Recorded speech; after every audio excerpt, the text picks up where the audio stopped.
Ya, pemirsa, memang tidak dipungkiri ada sebuah nilai dan juga kualitas yang dimiliki oleh sosok Titiek Puspa sehingga membuat dia begitu lekat di hati tidak hanya dari sisi karir tapi juga dari pribadinya. Nah, sudah ada Mbak Albertine Indah, Mbak Ae tepatnya kita panggilnya, yang juga menjadi penulis buku biografi dari Titiek Puspa, dan ada Mas Sindu juga yang menjadi pencatat sejarah juga perjalanan karir dari sisi Gen Z sekarang melihat Titiek Puspa. Kita ke Mbak Ae dulu. Mbak Ae, saya mau tanya dulu pertama kali, kenapa memilih Titiek Puspa menjadi sosok yang ditulis dalam buku Mbak Ae?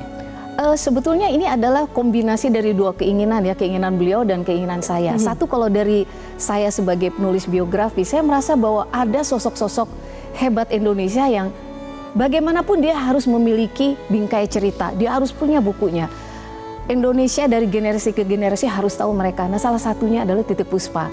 Tapi at the same time juga akhirnya beliau juga mengontak saya. Saya ingat waktu itu saya baru saja merilis biografinya Chrisye. Kemudian beliau bilang, nak bikinin Eyang juga dong. Nah, sejak itu aduh kita toskan berdua. Oke Eyang, kita mulai ya.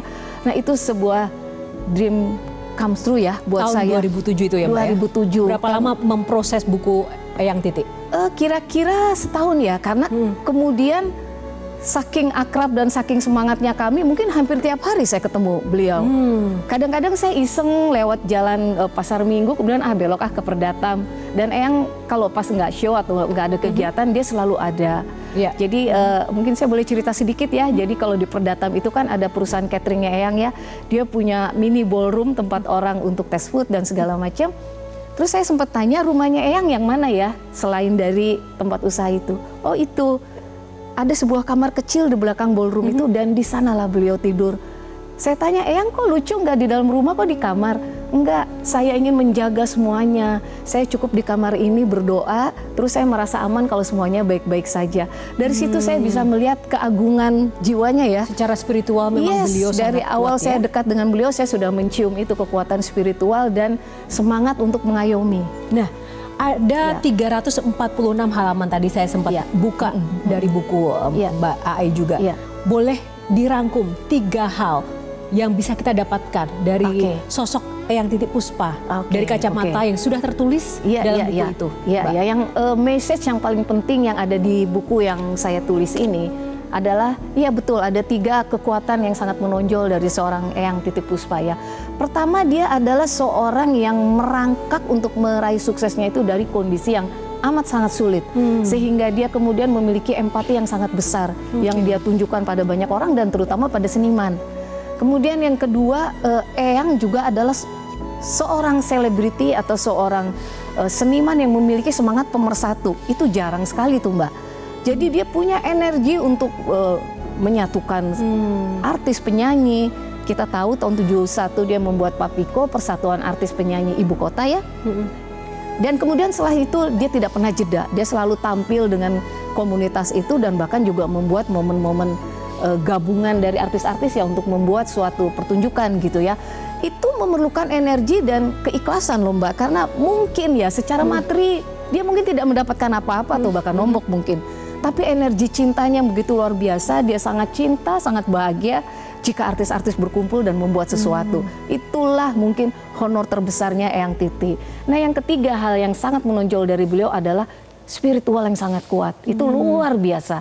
Itu terlihat dari ucapan, dari sikap. Dan orang-orang yang berada di dekat Eyang Titiek pasti merasakan getaran itu. Nah, Mbak, yang menarik adalah kita tahu di permukaan beliau orang yang sangat ceria, penuh tawa. Saya sempat bertemu juga, memang sangat positif sekali vibe-nya. Ya kan? Tapi saya tidak pernah mengenal lebih dalam lagi di balik layar. Nah, Mbak Ae yang pernah di balik layar, apakah memang itu senyata itu setiap saat beliau tidak pernah bersedih? Aslinya, betul. Dan selalu tertawa bahagia. Yes, itulah aslinya beliau. Jadi beliau tuh pernah mengatakan pada saya bahwa Ndok, Eyang itu hidupnya dulu susah sekali. Baik itu dari sisi cinta, di zaman Jepang keluarganya disiksa ya. Ayahnya dipukuli, kakaknya dipukuli, dan dia bersama ibunya yang sedang hamil tua, itu dipaksa oleh tentara Jepang untuk naik ke perbukitan dengan tubuhnya yang disodok-sodok oleh bayonet. Nah, itu baru satu sisi yang dimana dia mengalami hal yang berat di masa kecil. Kemudian terus menerus sampai beliau juga memasuki masa pernikahan, cobaan bertubi-tubi selalu datang. Nah, tapi beliau mengatakan seperti ini, lihat loh Albertine, hari ini aku ditelepon sama staf presiden untuk tampil di istana. Aku ditelepon oleh Inul yang kangen sama aku. Aku masih punya sederet show. Banyak artis masih menanyakan kapan kita show bersama. Jadi aku tidak perlu mengingat sulit-sulitku karena Tuhan selalu menciptakan lagi karpet ke depan yang sangat indah. Seperti itulah yang saya kagumi dari beliau ya. Terus terang di dunia selebriti sendiri beliau dikenal sebagai monumen kekuatan sih. Karena dia menunjukkan inspirasi tentang kekuatan hati seorang wanita. Motivator dan juga pengayom ya bagi mungkin public figure atau rekan-rekan sesama artis yang kadang susah menjadi ibunda mereka ya. Dan itu tidak segan-segan dia alirkan kepada semua yang dia lihat perlu kekuatan. Iya. Gitu. Oke, nah kalau dari Mas Sindu sendiri sebagai anak muda kekinian jurnalis musik melihat sosok Eyang Titi Puspa, kualitas apa yang menurut Mas Sindu tidak dimiliki oleh mungkin public figure atau musisi lain, tapi hanya dimiliki oleh sosok Eyang Titi Puspa dari kacamata Mas Sindu? Oke, seperti yang tadi dikatakan oleh Mbak Albertine ya, kalau memang sisi kesadaran spiritual yang sangat-sangat tinggi yang dimiliki oleh Eyang Titi, dan yang kedua adalah Eyang Titi itu sudah selesai dengan keakuannya. Jadi kalau misalkan saya banyak interview orang-orang hebat gitu ya, banyak membicarakan aku. Tapi kalau Eyang Titi, gimana caranya supaya anak-anak Indonesia ini berdaya nantinya ke depannya. Jadi udah lagi nggak memikirkan dirinya dan dia selesai dengan itu gitu. Apa yang paling berkesan, momen yang paling berkesan dengan Eyang Titi Puspa yang sampai dengan saat ini membuat Mas Sindu mungkin tidak pernah melupakan apalagi ketika beliau tiada?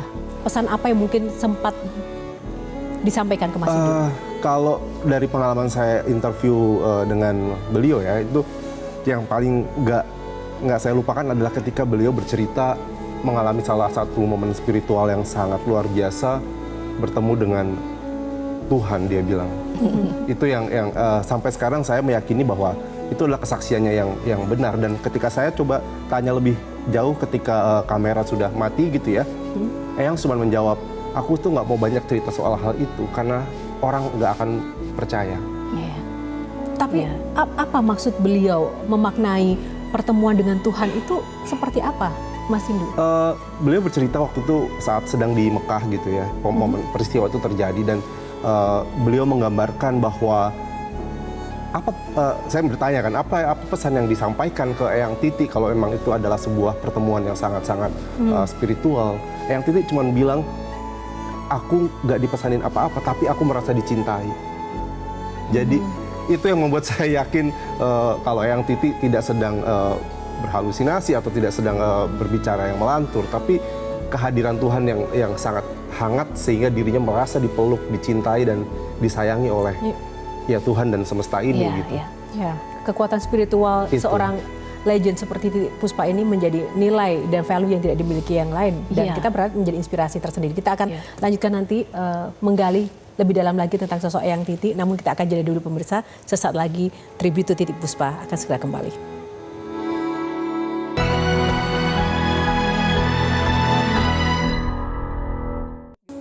Ya, masih bersama dengan jurnalis medcom.id, ada Mas Sindu Alvito dan juga ada Mbak Ae, penulis buku Titi Puspa. Nah Mbak Ae, Titi Puspa ini adalah sosok legenda musik dari zaman ke zaman, dari periode presiden pertama sampai dengan Prabowo sampai saat ini ya, begitu.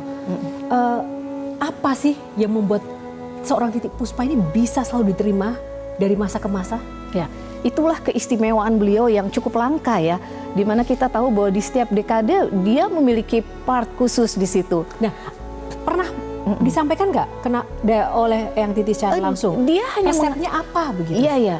Jadi dia pernah mengatakan di dalam buku juga tertulis bahwa ketika dia menjadi biduan, dia tidak sedang bekerja untuk dirinya sendiri. Dia tidak sedang mengejar popularitas untuk dirinya sendiri.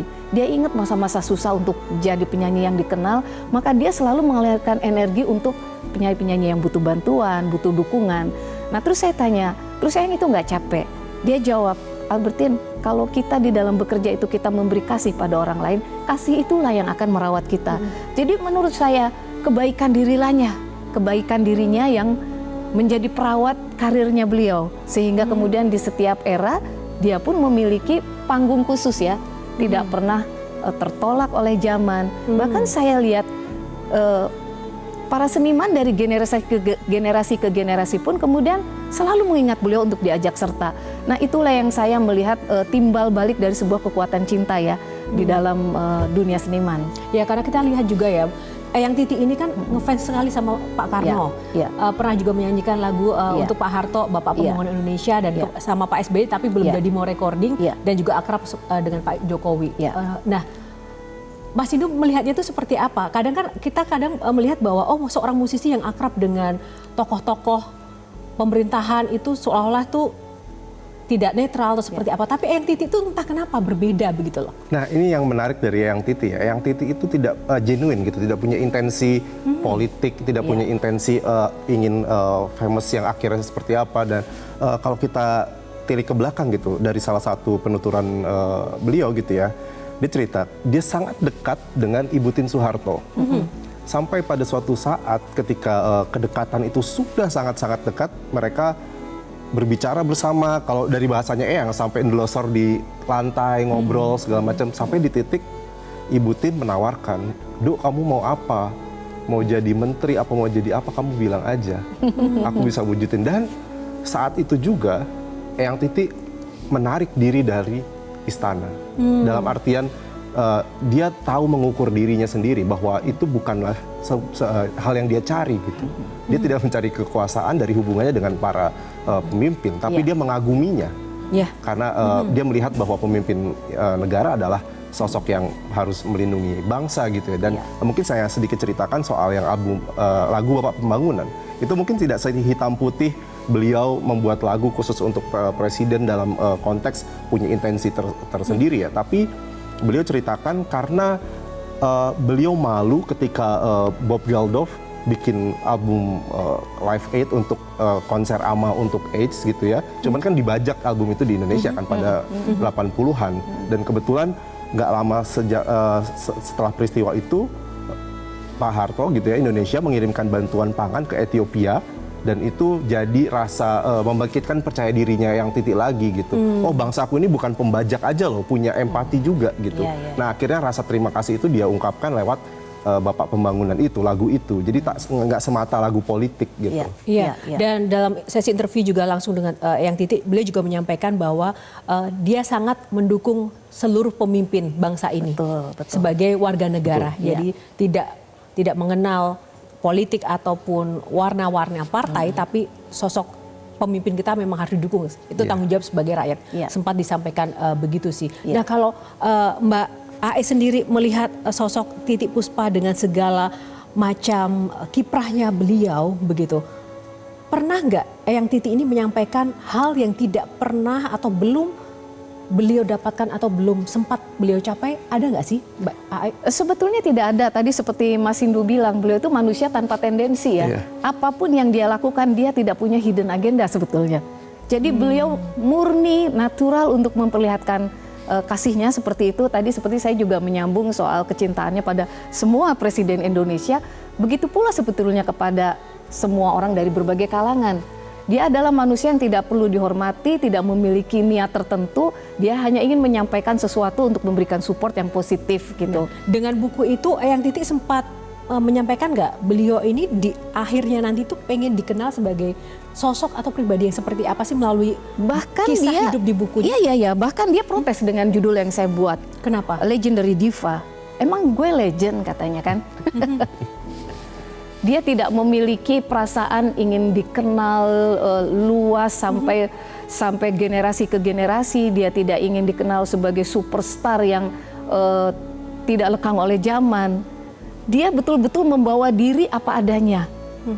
Tapi satu hal yang dia katakan kepada saya, kalau kamu mengaku jadi seniman, lakukanlah sesuatu yang terbaik dan buatlah karya tanpa kamu harus ingin memiliki kebanggaan. Oleh sebab itu kita lihat bahwa dari tahun ke tahun karya-karya Tante Titi itu selalu muncul ya. Dan satu hal lagi yang selalu dia katakan, jangan pernah menutup mata pada generasi yang terbaru. Jadi kita lihat dia dekat dengan Ariel, dia dekat dari awalnya dengan Bing Slamet, kemudian dia bisa bekerja sama dengan bintang-bintang dari berbagai era. Menurut saya Tante Titi itu memiliki hati yang humble luar biasa. Salah satunya dengan keterbukaan dia bekerja sama dengan seniman dari era ke era ya Mas. Dan kita ingat bulan ini adalah bulan April ya. 21 April adalah Hari Kartini yang menandai semangat emansipasi perempuan dan saat ini kita kehilangan putri terbaiknya tapi memiliki legacy yang luar biasa. Mungkin Mas Hindu boleh ditampilkan itu ada gambar Eyang Titi ya, doa ibu. Yang doa ibu lukisan itu. Nanti saya ingin Mas Hindu mencoba menjelaskan makna dari lukisan itu, namun kita akan jeda dulu. Seusai jeda kami akan kembali.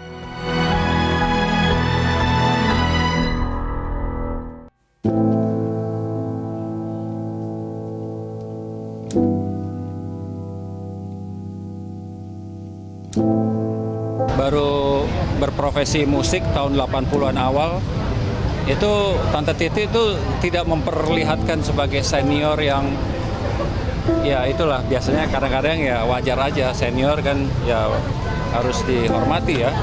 Tapi kalau Tante Titi itu bisa seperti teman terus gitu, padahal saya kan siapa gitu ya. Dia terus membesarkan hati saya, terus selalu ngomong kamu nih anak ajaib. Terus pokoknya saya nggak bakal lupa.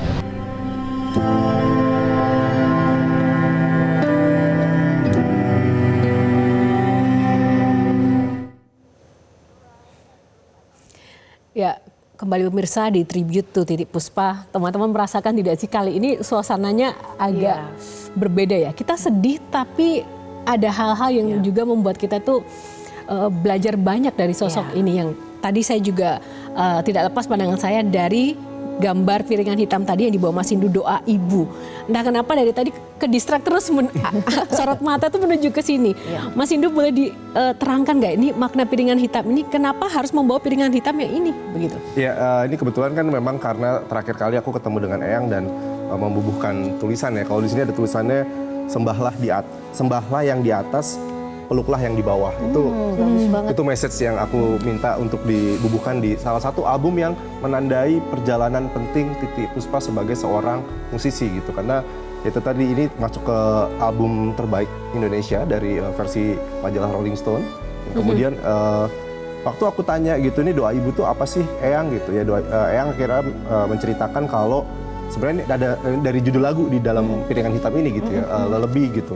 Nah, kemudian Eyang bercerita kalau Eyang itu sudah mengambil peran sebagai ibu itu di usia yang masih sangat muda karena kehilangan ibunya gitu. Maksudnya ibunya Eyang Titi Puspa sudah meninggal di tahun 60-an sehingga adik-adiknya itu menganggap Eyang Titi Puspa sebagai ibu. Jadi itu yang dia punya. Kalau bicara sosok ibu atau tentang hal-hal tentang ibu, beliau punya pengalaman yang sangat luar biasa. Tentu saya mungkin tidak banyak waktu untuk bercerita dengan beliau gitu karena hanya terbatas masa interview. Cuman yang beliau sampaikan adalah hal yang sangat luar biasa tentang sosok ibu. Gitu. Wow, luar biasa sekali ya. Seandainya Eyang Titi ada di sini, tepuk tangan sih untuk Eyang Titi. Mbak Ae, kita bisa mengetahui tentang sosok Titi Puspa, kita bisa browsing, kita cek di internet. Tapi Mbak Ae punya privilege lebih untuk bisa mengenal lebih jauh lagi. Ada nggak sih Mbak hal yang kita semua di sini tidak tahu, tapi Mbak Ae tahu yang mungkin bisa dibagikan pada mungkin kami malam ini? Yang secara eksplisit orang tidak terlalu tahu ya bahwa sebetulnya Eyang Titi itu adalah seorang feminis sejati ya. Artinya beliau sangat memegang teguh kepercayaan diri dan kekuatan seorang perempuan. Secara belak-belakan di buku ini beliau mengungkapkan bahwa dirinya didera cobaan demi cobaan berat sebagai perempuan. Dan itu membuat dirinya tidak menyerah, bahkan ingin menunjukkan bahwa seorang perempuan punya kekuatan yang tidak terduga. Secara nggak langsung sebetulnya beliau jadi guru kekuatan di antara para musisi ya dan seniman. Dan dia tidak pernah ragu untuk mencari tahu persoalanmu apa, ini kalau perempuan ya. Dan kemudian dia akan ceritakan pula apa yang pernah terjadi dirinya untuk dia bisa mengalirkan kekuatan itu. Nah, energi sharing inilah yang terasa luar biasa dalam diri seorang Titi Puspa. Di saat mungkin orang lain memikirkan dirinya sendiri, beliau punya ruang yang sangat luas untuk berbagi dan menguatkan orang lain. Tapi Mbak Ae, ada nggak sih firasat sebelum beliau berpulang? Oke. Sebetulnya ada ya. Jadi minggu lalu itu Jeffrey Waworuntu, suaminya Ruth Sahanaya itu telepon saya. Jadi beliau memiliki niat untuk membuat satu acara musikal tentang Titi Puspa di sebuah tempat di Jakarta, rencananya bulan Mei. Dan Mas Jeffrey itu sempat ngomong, Ae nanti bisa ya support dengan sediakan buku supaya kita bisa bangkit kembali mengenang Eyang Titi dengan segala kejayaan dan kebesarannya. Terus saya nyeletuk, seru juga ya bisa ketemu Eyang lagi.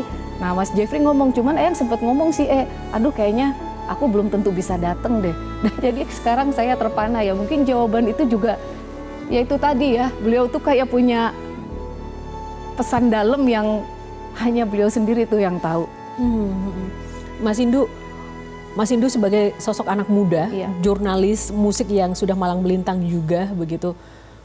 Kita sama-sama memahami bahwa kualitas tadi, kembali pada kualitas tokoh-tokoh pendahulu kita seperti Eyang Titi ini langka begitu.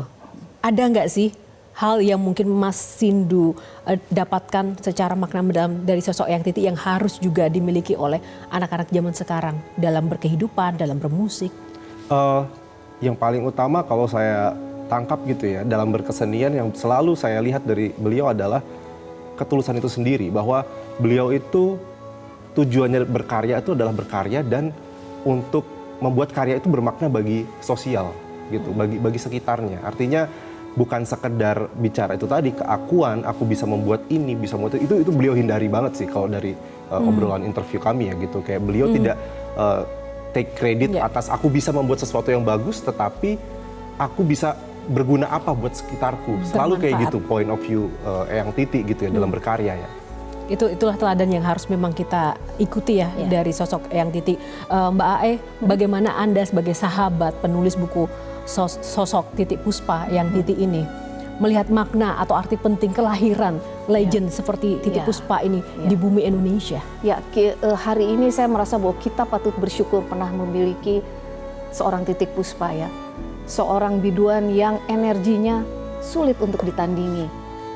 Dan saya yakin pada hari ini orang-orang yang mengenal beliau atau pernah mengagumi beliau atau bahkan sangat dekat dengan beliau merasakan kembali betapa kayanya pesan-pesan indah yang pernah beliau alirkan di dalam interaksi yang pernah terjadi. Baik, kita berdoa semoga Eyang Titi damai di surga dan seluruh keluarga juga diberikan ketabahan dan apa yang memang beliau tinggalkan bisa benar-benar terus menjadi legacy bagi bangsa Indonesia, bagi para musisi dan seniman, dan tentu saja bagi anak-anak muda tentang nilai hidup dan juga semangatnya sebagai seorang perempuan yang luar biasa. Terima kasih Mbak Ae dan juga Mas Sindu untuk waktunya berbagi bersama kami di Tribute to Titi Puspa. Pemirsa, langkahnya pergi tak lagi kembali. Tinggalkan jejak di dalam memori. Meski raga menjauh, kenangan tetap abadi di hati. Sekali lagi, selamat jalan Eyang Titi Puspa. Saya Yohana Margareta bersama seluruh tim yang bertugas mengucapkan terima kasih atas kebersamaan kita semua. Sampai jumpa.